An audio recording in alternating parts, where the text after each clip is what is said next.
pessoal, tudo certo?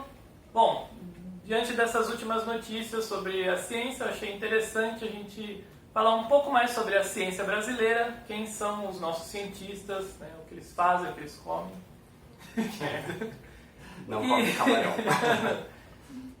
E hoje estou aqui, um prazer de receber o Danilo Micali, que ele fez em biomedicina na Unifesp, fez o mestrado e o doutorado aqui, e ele vai falar um pouco da pesquisa dele, né, o que levou ele a ser pesquisador, etc.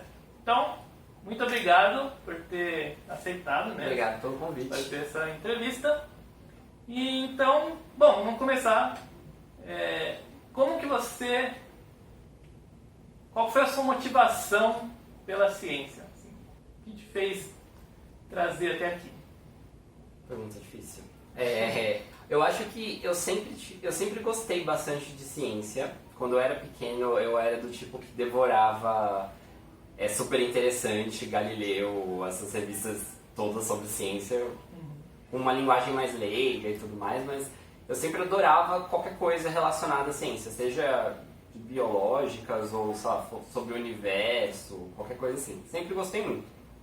Mas na minha cabeça não tinha essa opção, tipo, vou ser cientista, vou produzir ciência, vou trabalhar com isso. Nunca tinha imaginado, nunca tinha ouvido falar também. Nunca conhecia, olha, essa pessoa aqui, ó, é cientista, ou vamos entrevistar um cientista. Não sabia que isso era uma opção. Então eu sempre cresci querendo fazer medicina, na verdade, porque eu gostava muito da área da saúde e sempre tive esse interesse de ser médico. Desde 5 anos falava pra todo mundo que eu ia ser médico. E aí, no meio dessa história toda, acabou que eu fiz biomedicina e fez todo sentido. Fez todo sentido pra mim ter feito biomedicina e ter estudado questões básicas da área da saúde. Então, pensando no funcionamento, pensando em fisiologia, em bioquímica, em biologia molecular. Então, biomedicina foca muito nessas áreas básicas. E acho que me respondeu muitas dúvidas e perguntas que eu sempre tive. Fez todo sentido pra mim. E aos poucos as coisas foram caminhando, eu fui conhecendo a área acadêmica, a possibilidade de fazer mestrado, doutorado. E por incrível que pareça, eu fui me dar conta de que eu era um cientista e que eu estava trabalhando como um cientista produzindo ciência, quando eu já estava no meio do mestrado. Não foi uma coisa, vou ser cientista, vou fazer mestrado pra isso. Não tinha essa conexão na minha cabeça, mas foi meio nessa história, assim, que a ciência caminhou na minha vida. É que na verdade a gente pensa cientista, não existe uma profissão cientista bem definida aqui, né? Exatamente. Geralmente quem faz ciência aqui no Brasil são os pós-graduandos, na verdade. Legal. E aí você chegou a fazer iniciação científica? Eu fiz meu 4º ano, o último ano da faculdade era um ano só para estágio, então eu fiz iniciação científica. E na época eu tava pensando, o que eu vou fazer, né? Porque tinha 20 mil opções, eu não sabia o que eu queria fazer depois. E aí eu acabei trabalhando com câncer de pele, que era um interesse pessoal meu. E cultura de células, porque eu tinha vários requisitos, eu queria trabalhar com uma coisa que eu pudesse enxergar, né? Porque eu gostava de biologia molecular, eu gostava dessas coisas, mas eu não sabia se eu ia conseguir. Eu ficava incomodado com não conseguir enxergar aquilo que eu estava fazendo. E aí célula foi o meio termo que eu consegui achar, porque eu consegui olhar no microscópio e falar, beleza, aquilo existe, tá ali, funciona. Mas foi isso, eu trabalhava com modelos de células de camundongos na época. E aí no doutorado eu mudei um pouquinho, eu falei, não, quero trabalhar com algo mais próximo do humano, e é o que eu estou fazendo agora. Mas fiz iniciação. E aí foi a saga de encontrar um laboratório e encontrar uma linha de pesquisa. Quando você estava fazendo a iniciação, você já tinha em mente, você já sabia, por exemplo, que era o mestrado, se você já queria perseguir a pós-graduação? Não. Foi indo assim. Foi indo. O meu curso é bem voltado para a área acadêmica. Então, uma grande questão que a gente sempre discutia na época era que quais são as outras opções, né? Porque eu vou sair daqui e vou para a área acadêmica, mas e se eu não quiser área acadêmica? Então, talvez eu sempre gostei da área acadêmica, mas por não conhecer muito bem as outras opções, eu ficava, será que é isso que eu gosto? Ou eu gosto disso porque em tese, é a opção que eu conheço. Mas acho que depois eu acabei fazendo o mestrado por não saber o que eu ia fazer, eu confesso. Confesso que é verdade, eu não sabia o que eu estava fazendo. E eu falei, vou fazer o mestrado que eu tenho tempo de ver se eu gosto. Se aí eu penso, são 2 anos, ainda tá tudo bem, então... Fiz o Foi realmente 2 anos? Foram 2 anos e 3 meses. Normal, Mas dá uma esticada. deu uma esticada, além do que eu gostaria. Mas aí eu fiz o mestrado pensando em saber o que sei lá, por um tempo para pensar.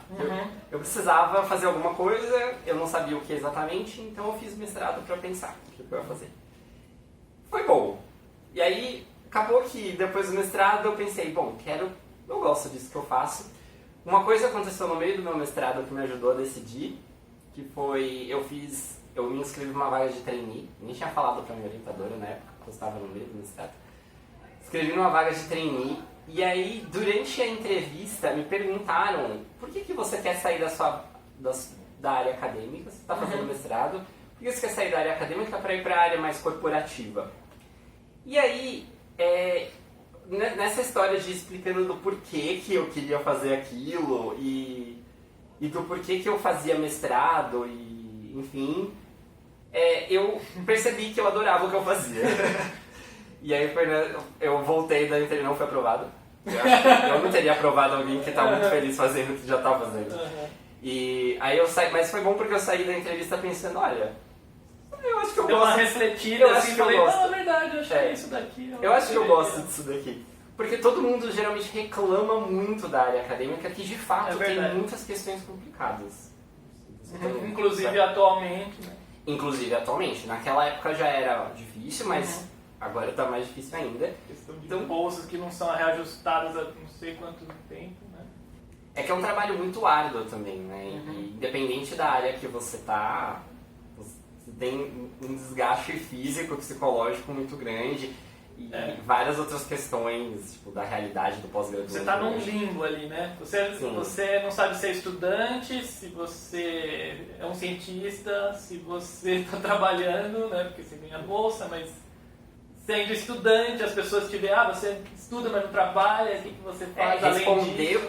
o que quando as pessoas perguntam, o que é que você faz? É difícil. Olha, eu precisei de um mestrado inteiro para eu conseguir terminar. Qual era a resposta para essa pergunta? Porque era muito difícil. Falar, eu sou estudante. Então você faz faculdade? Não, eu já terminei a faculdade. Mas então você está trabalhando? Mas falo, bom, sim, eu trabalho, mas eu também estudo. O meu trabalho é estudar. E é absurdo. Porque não tem como, ainda mais pessoas que não estão, às vezes não foram para a faculdade ou não fizeram pós-graduação, tem uma dificuldade grande de entender toda essa logística. Foi quando eu passei a falar que eu sou cientista. Porque é ótimo, as pessoas sabem o que é cientista, elas imaginam que eu faço exatamente o que eu faço, que é fazer experimentos, responder perguntas, estudar, e rola um prestígio ali, sabe? Tipo, nossa, que demais, você é cientista. Ou elas acham que você tá mentindo, tá zoando com elas. Também tem essa possibilidade. Cientista, tá bom. Não tá bom, dessa idade. Uma vez eu fui num museu e aí tem aquela lista, né? Aí tinha que colocar profissão, sei lá. Aí eu coloquei, cientista, tá? Eu também não sabia o que eu ia colocar. Coloquei cientista, aí a mulher deu risada, né? Porque achou que eu tava inventando qualquer coisa lá, mas... É porque realmente é difícil você ver uma pessoa cientista. Né? Sim, mas no final das contas é o que a gente faz. Exatamente. Por incrível que pareça. Você, então, na iniciação científica, estava pesquisando uma parte do melanoma. E aí, no mestrado, depois que você terminou a graduação, você entrou diretamente no mestrado primeiro? Você entrou direto no mestrado ou você tentou fazer aquele trainee logo depois da graduação? Não, a história do trainee foi durante o mestrado já. Eu tava fazendo durante o mestrado, é verdade. E aí eu tava... Mas o mestrado foi aquele meu momento, vou pensar no que fazer, enquanto isso, vou fazer o mestrado. E aí eu tava pensando nas opções todas e surgiu a ideia do trainee e falei, bom, vou fazer. Não vou conseguir começar agora, talvez, porque eu tô no meio do mestrado, tem mais um ano ainda. Mas eu fiz, porque eu fiz. Não sabia o que eu tava fazendo, mas eu fiz. E aí foi quando o trainee aconteceu. Então eu já estava no meio do mestrado. Mas nem cheguei a fazer porque eu nem fui aprovado. Eu fiz Eu só passei na parte inicial, que era a seleção prévia, e depois tinha a segunda etapa, que era a presencial, e aí eu não fui pra terceira, que era a última. Mas aí foi isso. Na verdade, eu acho que a pessoa viu que a sua vocação realmente era... Exato. Eu não vou contratar alguém que está adorando fazer o que já está fazendo. O que ela veio fazer aqui? O que ela está fazendo aqui exatamente? Foi o que eu me perguntei depois que eu saí da entrevista. O que eu estou fazendo aqui que eu não entendi? Serviu para alguma coisa, foi útil. Sim, sim. Motivação, né? Você reconhecer que... É engraçado que eu também sempre pensei assim, nossa, eu quero ser cientista e tal. Quando eu era bem criança, eu nem sabia o que eram essas coisas. Mas eu via Mundo de Bikman, né? E aí eu queria... Mundo de Bikman foi um negócio que me motivou bastante, assim, a ser cientista. Meu tio também fazia física na USP, então ele fazia uns experimentos ali e eu, nossa, adorava aquilo. Então aquilo meio que me motivou. Mas é engraçado que a gente fica pensando assim no futuro e fala, nossa, eu quero chegar lá, eu quero fazer experimento, eu quero trabalhar com essas coisas. E aí quando você chega no mestrado, né, na pós-graduação, você está fazendo a pesquisa em si, mexendo com aquilo, mas você esquece que aquele era o seu sonho e você não aproveita o momento, né? Sim. É legal você se relembrar, tipo, olha, eu tô fazendo o que eu sempre quis fazer. É porque a gente idealiza muitas coisas, né? A gente pensa, eu vou chegar lá, eu vou fazer experimentos e aí vai sair fumacinha, eu vou estar no laboratório assim, desse jeito, daquele jeito. Aquelas coisas de filme, assim, né? Porém, tem esses elementos, eles estão ali, só que eles estão diluídos com várias outras coisas. Estão diluídos com os seus prazos, com as suas responsabilidades, com as coisas que não funcionam, com a falta de verba, com a falta de bolsa, com N outros fatores, só que no final das contas você gosta de fazer aquilo. Por mais que dê trabalho, por mais que seja cansativo, mas de fato a gente tem que às vezes voltar um pouco nesse raciocínio e falar, não, isso aqui é o que eu queria fazer, e, por mais que não seja do jeito que eu tinha idealizado, mas... Aproveitar o momento, né? É o Felizes para Sempre, ele é feliz, só que não do jeito que a gente imagina, talvez. Eu acho que a pesquisa é um lugar que tem muitas pessoas em que realmente sonhavam em ser cientistas, assim, porque realmente acho que seguir uma carreira acadêmica de pesquisa é um negócio maçante, assim, psicologicamente, eu diria. Sim. Se você olhar para as estatísticas, por exemplo, o pós-graduando tem 6 vezes mais chance de desenvolver um transtorno mental do que uma pessoa da população geral. Então, 6 vezes, mas é muita coisa. É muita coisa. A porcentagem de pessoas na população que sofre de depressão, por exemplo, já é alta. Se você multiplicar isso por 6, assim, é assustador, né? Mas você tem que gostar bastante do que você faz, porque o que vai te motivar é o seu interesse em fazer aquilo. Se você já não gosta, acho que você não vai ter a principal fonte de motivação. E aí eu tenho um viés bastante grande quando eu falo de ciência, porque no mestrado e no doutorado eu fiz parte de grupo, no caso do doutorado ainda faço, parte de grupos de pesquisas em que tudo funciona muito bem. Então eu me sinto valorizado, o grupo funciona de um jeito legal, o ambiente do laboratório é um ambiente bastante saudável, então isso... Eu considero isso uma grande vantagem, infelizmente não é a realidade da maioria dos pós-graduandos, que nem sempre tem um ambiente de trabalho tão agradável assim. Então, às vezes é um ambiente mais duro, menos flexível e muito mais pesado, que dificulta completamente a vida. E eu tenho esse grande viés, mas eu sou feliz por isso, assim, eu sou privilegiado e sei que estou sendo, porque eu sei que a realidade não é essa. Mas se você considera a realidade da maioria dos pós-graduandos, aí fica ainda mais difícil. Então, se você não gosta e não tem isso para te motivar a fazer pesquisa, eu acho que você nem faria pesquisa. Então, seria bastante frustrante para você. Como que você vê fazer pesquisa ou ser um cientista no Brasil? Olha, tem muitos aspectos dessa resposta. Mas pode falar. Não, eu queria saber assim, quais são as dificuldades, porque quando a gente faz pesquisa, etc., a gente quer publicação. Uhum. São coisas que a gente tem que inovar e tal, e a gente está concorrendo com o mundo inteiro que tem investimento em pesquisa muitas vezes maior que o Brasil. Né? Uhum. Tem que concorrer com os Estados Unidos, com o Japão, com a Europa. É muito difícil. Sim. Como que você vê a pesquisa, que o Brasil, como que a gente consegue diminuir esse gap, né, de financiamento ou de incentivo? Acho que a primeira coisa que é importante falar é que a pesquisa no Brasil é incrível. A gente faz coisas incríveis aqui no Brasil. Independente da nossa verba. Se você coloca o fator verba como correção para o que a gente faz, a gente está igual a muitos outros países.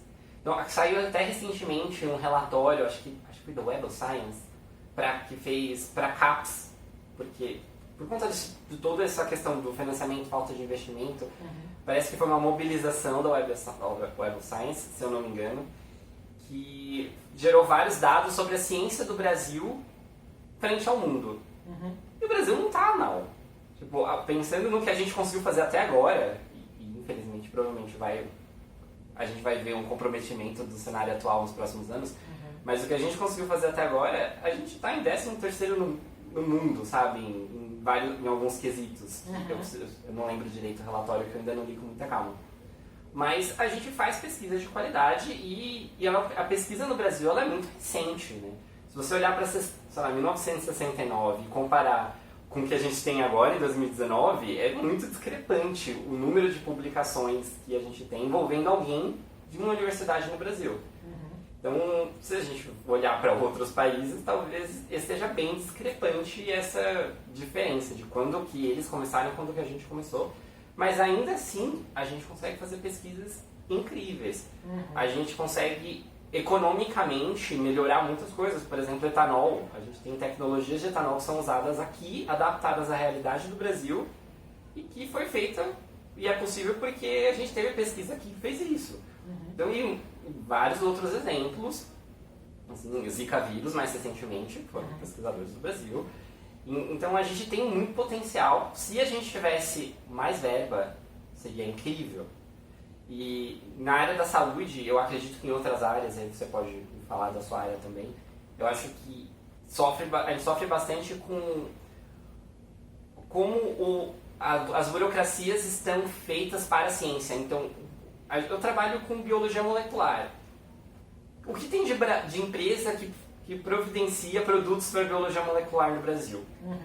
Boa parte do que a gente usa é importados, ou empresas que têm revendedores no Brasil. Então, a origem dos produtos geralmente é fora do Brasil.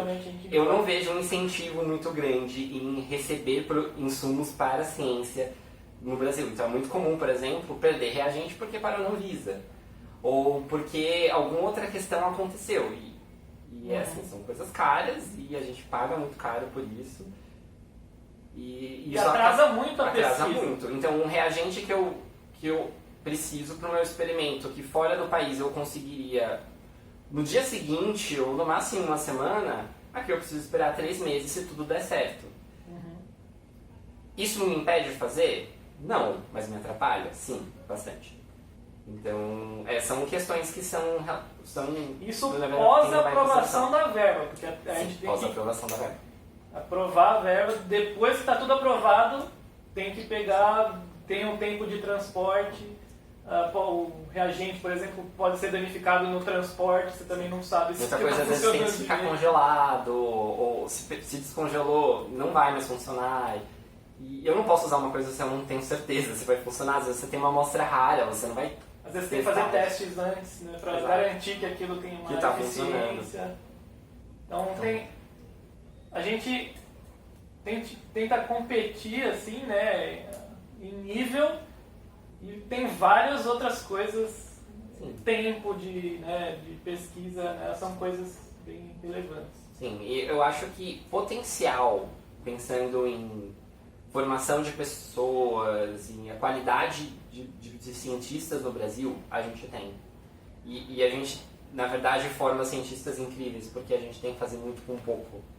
Então, é inclusive um diferencial muito grande, porque você trabalha em constante adversidade, o que é ruim, porém você se torna uma pessoa diferenciada quando você vai para fora do país, e aí você tem infinitos recursos à sua disposição, você faz ainda mais.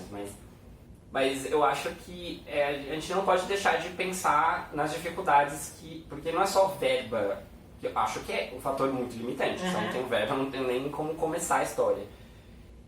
Mas também tem outras questões que poderiam... O próprio ecossistema do Brasil, não ter suporte, por exemplo, reagente que você precisa, ou fazer alguma análise mais complexa. Sim.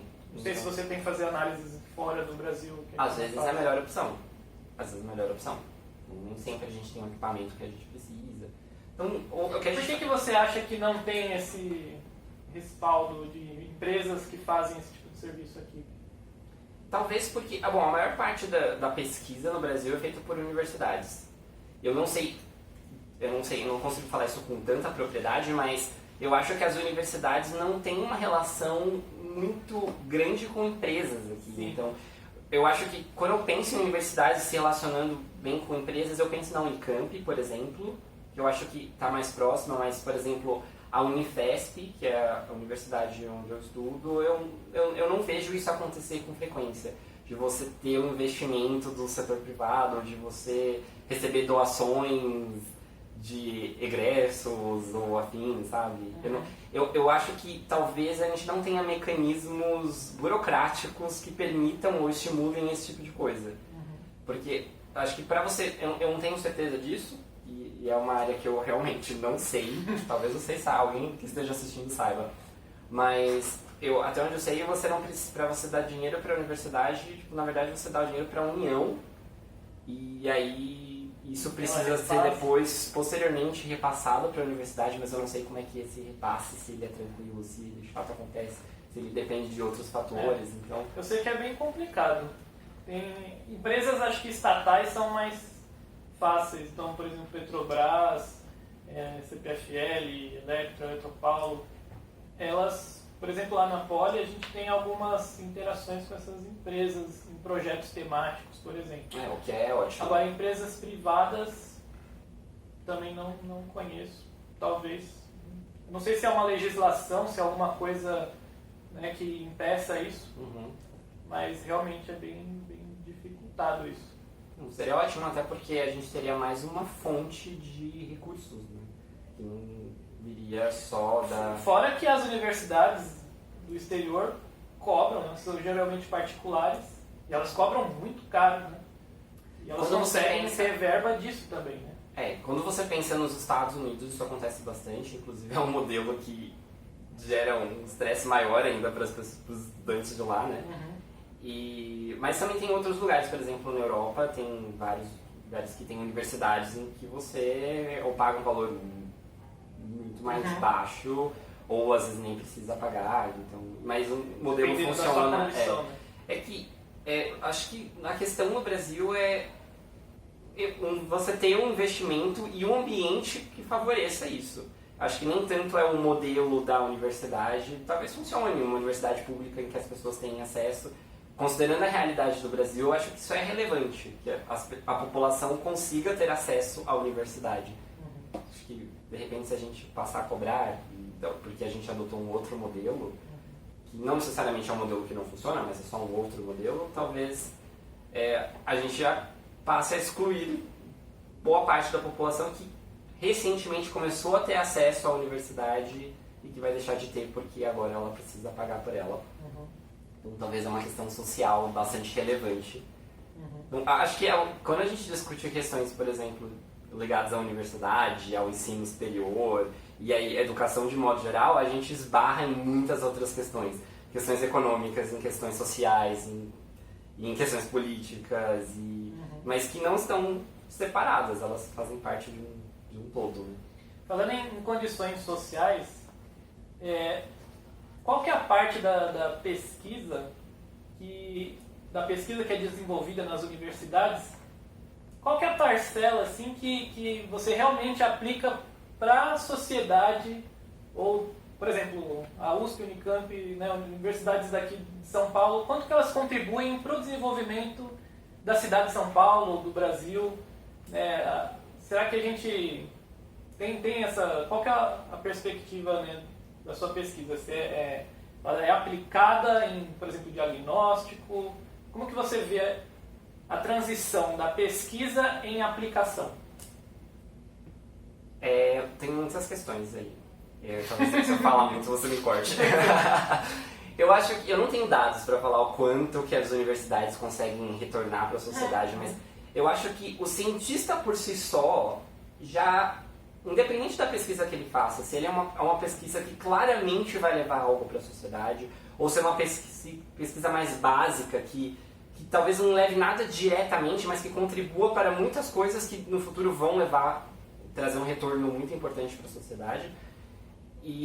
Mas acho que o cientista por si só já tem um grande valor social. Então, você é uma pessoa que chegou na universidade, se formou numa determinada área e que a partir daí começou a lidar com o que existe de mais novo no conhecimento. Você chega na barreira do conhecimento. Então, talvez você saiba tudo sobre aquela micro-área que você estuda. E isso é muito relevante, porque você é uma pessoa que detém grande quantidade de conhecimento. Apesar de ainda ser pouco frente ao todo o conhecimento existente na humanidade, mas você tem bastante conhecimento. E eu acho que o papel social que você tem de levar esse conhecimento para a sociedade de alguma forma é gigantesco. Então, individualmente eu já vejo que o cientista tem esse papel. Independente da universidade, independente do tipo de pesquisa.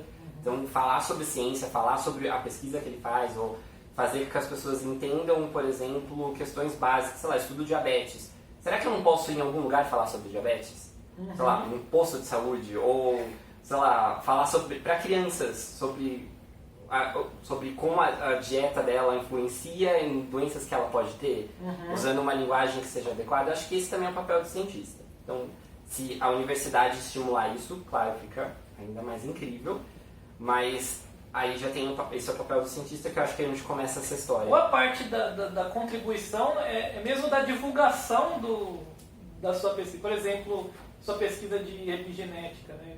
Então, fatores como hipertensão, diabetes, coisas assim. Sim. Né? Só da pessoa, da sociedade saber, né, o que acontece com esse tipo da informação mesmo. Ter informação, receber essa informação e saber o que ela tem que fazer para não ter aquela doença ou para evitar ao máximo. E só de conhecimento, de informação, isso já é uma contribuição muito boa. Né? Sim, com certeza. Divulgação de ciência. E eu acho que também tem muitas questões nessa história. Por exemplo, a pesquisa no Brasil ela é bancada principalmente por dinheiro público. E esse dinheiro público sai do bolso de cada uma das pessoas. Então, se você pensar, eu não pago imposto, mas você compra coisas.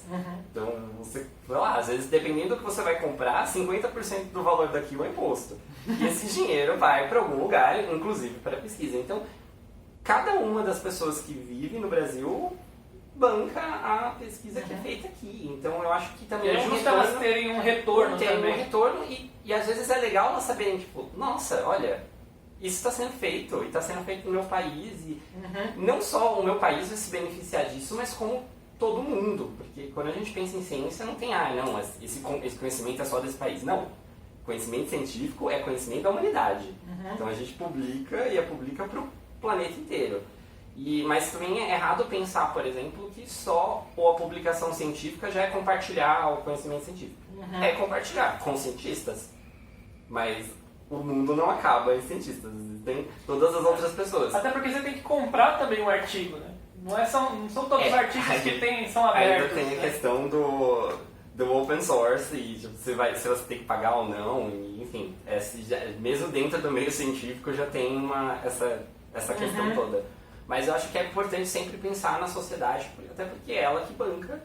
E aí, por exemplo, num cenário atual em que estamos, seria interessante que as pessoas entendessem quão relevante é a ciência, o quão é importante, por exemplo, você investir em ciência para garantir que o seu país esteja economicamente bem ou que ele progrida, porque inúmeros países fizeram isso e é isso que acontece, e a gente sabe que o quanto o conhecimento científico gera progresso em muitas questões, em muitos setores, e seja educação, seja saúde, ou seja economicamente falando.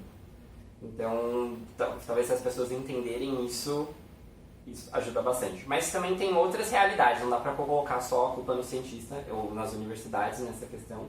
Acho também que tem o fato da própria formação das pessoas na maior parte do Brasil, que se a gente olhar dados, a gente não tem, a maior parte da população brasileira não tem acesso a um ensino de qualidade. Então, qual é a compreensão de ciência que essas pessoas têm? De como as coisas funcionam, de como é o pensamento científico, que é algo que elas podiam inclusive aplicar na vida delas, mas isso também já ajudaria a entender como que a ciência funciona, porque investir em ciência ou fazer ciência é tão relevante. Então, acho que são vários pontos que tem que caminhar juntos. Então, a formação das pessoas, para elas terem um pensamento científico, saberem o que é ciência, e também o cientista e a universidade de estar aberto à sociedade, de ter uma via de comunicação que seja de mão dupla, inclusive, que eu consiga levar conhecimento da sociedade, da universidade para a sociedade, e que eu consiga pegar questões da sociedade, levar de volta para a universidade e discutir isso, ou estudar isso, ou de repente virar uma linha de pesquisa. Então, acho que são questões. Eu não devo ter respondido toda a sua pergunta. Não, mas é ótimo. E falando em divulgação, a universidade contribuindo para a sociedade, o que você acha que as pessoas deveriam saber sobre epigenética ou alguma genética, entre a... Olha, eu acho que a gente está só no começo dessa história com genética, de epigenética, porque hoje é uma coisa que a gente fala bastante. A gente fala bastante de edição gênica, a gente fala bastante de ferramentas para isso, e epigenética também está, assim, na boca do planeta, assim, todo mundo está falando sobre isso, principalmente fora do Brasil. Então, é bem comum você ter, por exemplo, uma matéria no New York Times falando sobre epigenética, alguma coisa relacionada. E eu acho que a gente vai começar a discutir isso cada vez mais. Então, mas o que é importante saber sobre genética, e principalmente epigenética, que é com o que eu mais trabalho, eu acho que é bastante relevante a gente se limitar ao que a gente de fato sabe.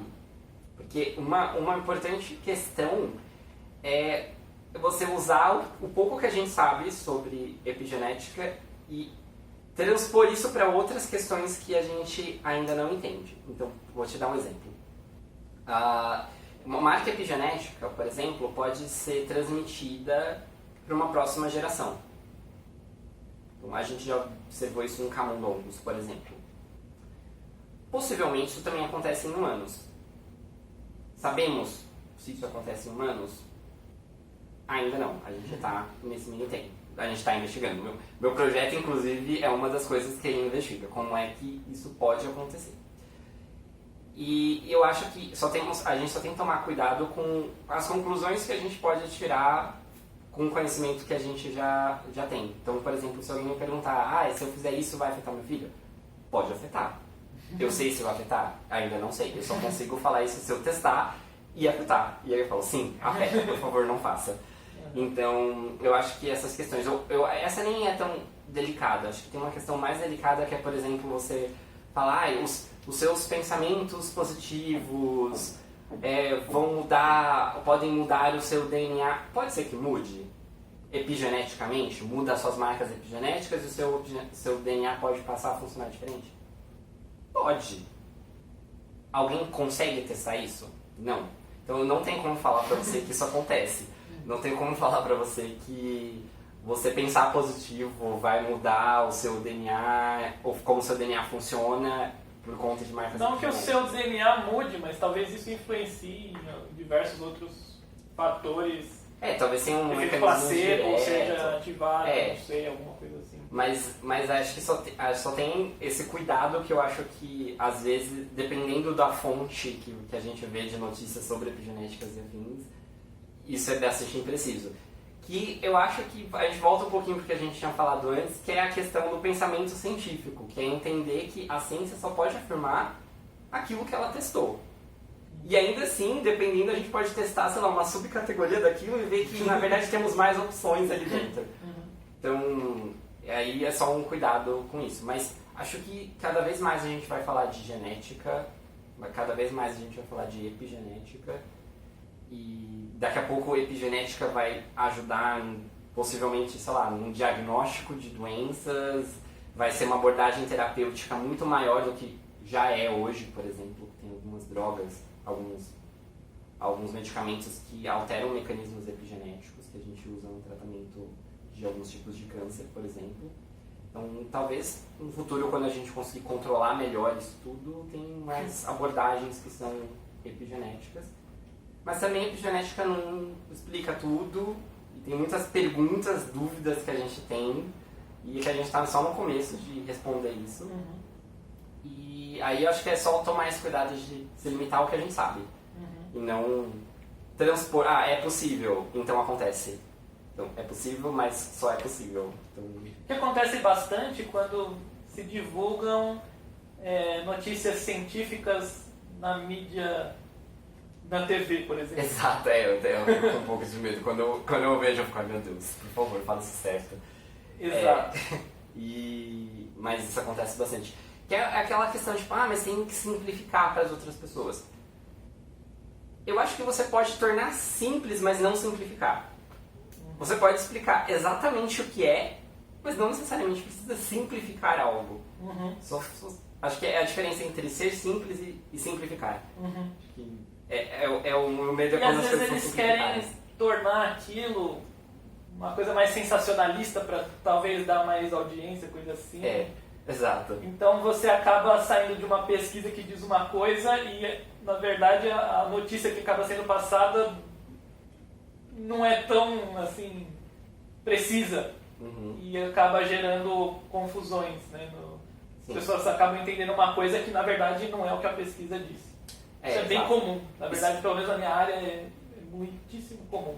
Sim, você tentar trazer aquilo para o dia a dia das pessoas e acaba não vindo do jeito que deveria.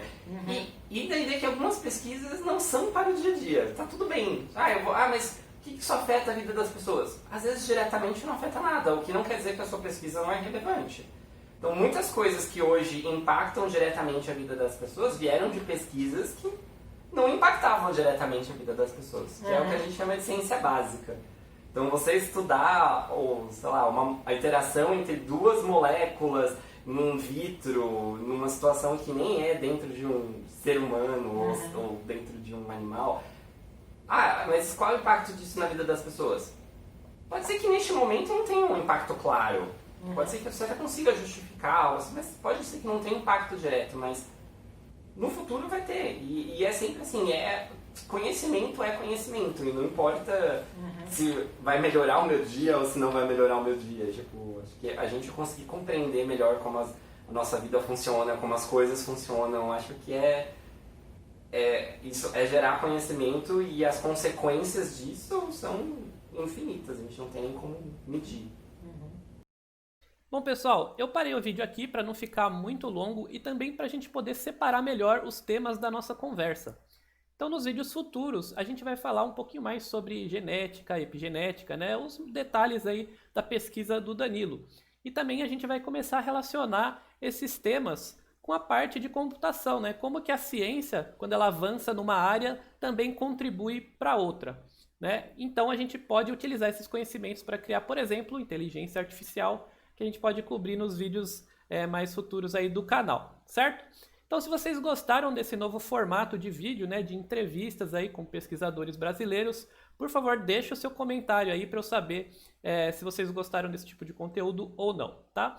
Bom, deixa um like aí caso vocês tenham gostado e não deixa de se inscrever aqui no canal para mais conteúdos como esse. Espero que vocês tenham gostado e até os nossos próximos vídeos.